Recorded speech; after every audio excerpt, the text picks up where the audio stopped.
ኤልያስ የአምላክን መልእክት ወደ ንጉሥ አክዓብ አደረሰ። ንግሥቲቱም ኤልያስን ለመግደል ፈለገች። ኤልያስም ቁራ እየመገበው ከምድርም ውሃ እየጠጣ በምድረ በዳ ይኖር ነበር። በአምላክም ትእዛዝ ወደ አንዲት ባልቴት ቤት ገብቶ ለብዙ ቀናት ኖረ። የባልቴቷም ልጅ ሲሞት ኤልያስ በጸሎቱ አስነሳው። ድርቁ ለ3 ዓመት ከግማሽ ምድርን ካጠቃት በኋላ አምላክ ኤልያስን ወደ እስራኤል እንዲመለስ አዘዘው። ንጉሥ አክዓብም የከተማው መግቢያ በሩ ጋር ጠበቀው። አንተ የእስራኤል እርግማን ወደዚህ ልትመጣ እንዴት ደፈርክ? በጣም ተናደሃል። አንተ በድንጋይ የቀረስከው አምላክ ዝናብ ሊሰጥ አልቻለም። ይሄ ሁላ በአንተ ምክንያት ነው። ይሄ ምትሃት ነው እስራኤላውያን በረሃብ እየገደለ ያለው። እሺ ሰማኝ። ነገ የእስራኤልን ሕዝብ ይዘህ ወደ ቄርሜሎስ ተራራ ሁሉንም ሰብስባቸው። ምን? አዎ፣ የጣዖቱ አገልጋዮችና ነቢያቶቹንም ጥራቸው። ምን ልታረግ አስበህ ነው? እሱን ነገ ታየዋለህ። ኤልያስም ንግግሩን ከጨረሰ በኋላ ከሱ ዞር ብሎ ሄደ። የእስራኤል ሕዝቦችም እንደታዘዙት በንጋታው ወደ ተራራው ወጡ። የጣዖቱም አገልጋዮች እና ነቢያቶች በዛም ተገኝተው ነበር። በዛም የተሰባሰቡት 850 ይሆናሉ። እስከ መች ድረስ ሁለት አምላኮች ታመልካላችሁ? እስከ መችስ ድረስ አይምሯችሁን እየቀያየራችሁ ትኖራላችሁ? እውነተኛ አምላክ አንድ ከሆነ እሱን ብቻ አምልኩ። ግን የእናንተ ጣዖት አምላክ ከሆነ እሱን አምልኩ። አሁን የምናደርገውን ልንገራችሁ። የእግዚአብሔር ነቢይ እኔ ብቻ ነኝ የቀረሁት። ነገር ግን የእናንተ ጣዖት ከ850 በላይ አለው። አሁን 2 በሬ ይዛችሁ መታችሁ ሁለቱ መሠዊያ ላይ አስቀምጧቸው። እሳት ግን እንዳታመጡ። ነገር ግን በመሠዊያው ላይ ወደ አምላኩ በመጸለይ እሳቱን የሚያቀጣጥል ካለ እውነተኛ አምላክ የሱ ነው። ይሄ በጣም ጥሩ ሐሳብ ነው። እውነተኛ አምላክ የሆነው ዛሬ ይታወቃል።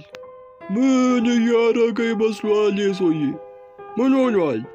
አምላካችንን ይገዳደሯል። በኋላ ብንወድቅስ? አዎ ፈርቻለሁ። ንጉሡ በጭራሽ ይቅር አይለንም። ምንድን ነው የሚያስፈራችሁ? በሬዎቹን አምጧችኋ። የእናንተ ጣዖት እውነተኛ አምላክ እንደሆነ አሳምኑን። እሺ ይሁን። እዚህ 850 ካህናቶች ስላሉ እነሱ ቀድመው ይጀምሩ። በሬዎቹን አምጧቸው። የጣዖቱ ካህናት ቀድሞ ጀመሩ። በሬውንም አረዱት፣ በመሠዊያው ላይ ማስቀመጡ፣ እንጨትም ላዩ ላይ ደራረቡበት። ካህናቶችም ወደ ጣዖታቸው መጸለይ ጀመሩ። ነገር ግን የእነሱ አምላክ ሊሰማቸው አልቻለም። ደጋግሞም እየጮኹ አምላካችን ሆይ እሳትን አውርድልን እያሉት ስሙን እየደጋገሙ በመጥራት ጮኹ። ነገር ግን ምንም እሳት ሊወርድ አልቻለም። መጨረሻ ላይም እፍረትን እየተከናነቡ መጡ። ኤልያስም ወደ እነሱ መጥቶ ምን ነው አምላካችሁ በእናንተ ጉባኤ ውስጥ የለም እንዴ? ወይም ጮክ እያላችሁ ጥሩት፣ ተኝቶ ይሆናል። በደንብ ጥሩት ጮክ እያላችሁ። አሁንም ወደ ጣዖታቸው መጮኽን አላቆሙም። አምላካችን ሆይ እሳቱን አውርድልን እያሉ በዙሪያውም እየዞሩ እየደነሱ ለብዙ ሰዓታት ስሙን ሲጠሩ ነበር። ነገር ግን ምንም እሳት አልወረደላቸውም። ሕዝቡም እርስ በርስ እየተያየ እንዲህ ማውራት ጀመረ። አምላካችን እውነተኛ አይደለም እንዴ? ኧረ ቆይ የኤልያስን አምላክ እንመልከት እስቲ፣ የእሱ እውነተኛ ሊሆን ይችላል። ኤልያስም በሬውን አረደ፣ መሥዋዕቱንም አቀረበ፣ እላዩ ላይም እንጨት ደራረበ። ሁሉም የኤልያስን መሥዋዕት ሊያዩ ወደ እሱ ሄዱ። ነገር ግን ኤልያስ አንድ ለየት ያለ ነገርን አዘዛቸው። በእሱ መሠዊያ ላይ ውሃን እንዲያፈሱ ነገራቸው። ሕዝቡም እርስ በርስ አወራ። እንዴት ይሆናል? ውሃ ካፈሰስንበትማ እሳቱ አይነድም እኮ እያሉ ከራሳቸው ጋር ማውራት ጀመሩ። የጣዖቱ አገልጋዮችም መቼም አይሆንም፣ የእኛ አምላክ እሳቱን ያላቃጠለውማ የእሱ አምላክ መቼም አያቃጥለውም ብለው ተሳለቁ። ሕዝቦቹም እንደታዘዙ አደረጉ። ውሃ እያመጡ በኤልያስ መሠዊያ ላይ ደፉት። ኤልያስም የሚያደርጉትን ነገር ይጨርሱ ዘንድ ቆሞ ጠበቃቸው። መሥዋዕቱም በውሃ ተጥለቀለቀ፣ በጣም ረጠበ። እንጨቱም ሆነ በሬው በውሃ ተዋጠ። ሕዝቡም የተባሉትን ካደረጉ በኋላ ከንጉሥ አክዓብ ጋር ወደ ኋላ ራቁ። ኤልያስም ወደፊት ቀረበ፣ እጆቹም ወደ ሰማይ ዘርግቶ ጸሎት ጀመረ። የይስሐቅ፣ የአብርሃም፣ የእስራኤል አምላክ ሆይ ኃይልን አምላክነትም ለዚህ ለማያምን ሕዝብ ታሳይ ዘንድ እለምንሃለሁ። በዚህ መሠዊያ ላይ ከሰማይ እሳትን ታወርድ ዘንድ እማጸንሃለሁ። የአንተም ታማኝ አገልጋይ እንደሆንኩኝ አሳመናቸው። ልክ ኤልያስም ጸሎቱ እንደጨረሰ ከሰማይም እሳት ወርዶ መሥዋዕቱን አቃጠለው። መሥዋዕት ውስጥም የነበረውን ውሃ በሙሉ አጠፋው። ንጉሡም ተገረመ። ሕዝቦቹም በእግራቸው ተንበርክከው አንተ እውነተኛ አምላክ ነህ፣ እስካሁንም ላደረግነው ይቅር በለን፣ ለማይሰማን ለማያየን ጣዖት ድንጋይ ነበረ ስንሰግድ የነበረው፣ ይቅር በለን እያሉ ወደ እግዚአብሔር ጮኹ። ንጉሥ አክዓብም ከቦታው አመለጠ። ወደ ንግሥቲቱም ሄዶ የሆነውን ሁሉ ነገር አስረዳት። ንግሥቲቱም በጣም ተናደደች። እንዲህም ብላ ተናገረች። ይህ እንዴት እንዲሆን ፈቀድክ? ይቅርታ ውዴ፣ እኔ ምንም ማድረግ አልቻልኩም። እኔ እምላለሁ፣ በማመልከው ጣዖቴ ስም እምላለሁ፣ ኤልያስ እስከ ነገ ሞቶ ይጠብቃል። ኤልያስም ንግሥቲቱ ሰራዊት አስልካ እንደምታስገድለው ስላወቀ ወደ ምድረ በዳ ሸሸ። በጣም ደክሞትም ስለነበር ከአንዲት ዛፍ ስር አረፈ። እንዲህም እያለ ጸለየ። አምላኬ ከዚህ በላይ ማድረግ አልችልም። እኔ ካለፉት አባቶች አልበልጥም። እባክህ ነፍሴን ውሰዳት። ኤልያስም እንዲህ ብሎ ከጸለየ በኋላ እንቅልፍ ወሰደው። ከደቂቃ በኋላ የእግዚአብሔር መልአክ ቀሰቀሰው። ወደ እርሱም ቀርቦ የሚበላውን ምግብና መጠጥ ሰጠው። ገና ብዙ መንገድም እንደሚቀረው የመሞቻውም ጊዜ ገና እንደሆነ ነገረው። ከእሱም ተሰውሮ ሄደ። በበላው ምግብም ተጠናክሮ ለ40 ቀንና ለ40 ሌሊትም ተጓዘ ወደ ኮሬብ ተራራ ለመድረስ።